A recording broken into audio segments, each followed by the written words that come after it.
Attention! If you or your loved ones in the San Joaquin Valley have lost access to a decent quality of drinking water, such as bottled water, due to the current circumstances of the COVID-19 pandemic, then you and your community may be eligible for compensation through the Safe and Affordable Funding for Equity and Resilience program. Please don't wait. Act now.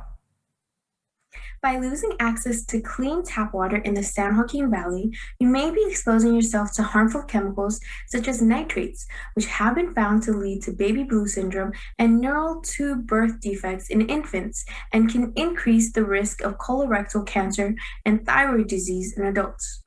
The dangerously high levels of nitrates found in your tap water are caused by chemical fertilizers used in farming that makes its way from crops to water runoff and eventually lands in your taps. Under the Federal Safe Drinking Water Act, the legal limit for nitrate in community water systems is 10 milligrams per liter. Many communities in the San Joaquin Valley, majority of which are populated by the Latino community, meet or exceed this limit. If you or a loved one live in agricultural communities such as the San Joaquin Valley, where contamination from fertilizer rates are high, you may be at risk of developing life-threatening health defects. The San Joaquin Valley is a vast stretch of land with over 20 different cities, from Stockton all the way down to Bakersfield. Most California agriculture comes from within this valley. Some cities like Ceres, Woodville, Fresno, and Orosi are particularly affected by this issue of water contamination from agriculture. If you feel that this issue of contaminated water personally affects you or your family, please don't wait. Please call this number now for more information for the safety of your community's water. This oversight from the agricultural industry and the California state government of its own farm workers is a serious violation of our universal human right to clean water.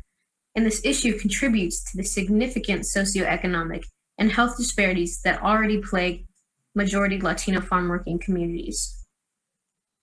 It is fundamental that all people in America have access to water which is not contaminated. Farm workers play a vital role in providing the country with valuable resources, namely food, that everyone needs for survival. The pandemic has affected Latino communities more severely, as shown with higher infection and mortality rates, as well as layoffs and loss of income. In fact, the San Joaquin Valley is about 40% of California's population, but makes up 60% of the COVID-19 cases. In many of these communities, level of nitrates and other contaminants are so high that residents must buy bottled water for cooking and drinking. The residents of San Joaquin Valley have been paying a heavy price to purchase water despite having a low mean income. This issue should be addressed immediately by local authorities. If you're not in an affected area but would like to help out, then go ahead and donate to cleanwateraction.org. If you are unsure about the quality of water that you have access to, please go to www.ewg.org to access a free tap water database to determine if your water is safe to drink. To get more information, please call 916-333-0566. Remember, everybody should have access to safe drinking water. Please do not hesitate.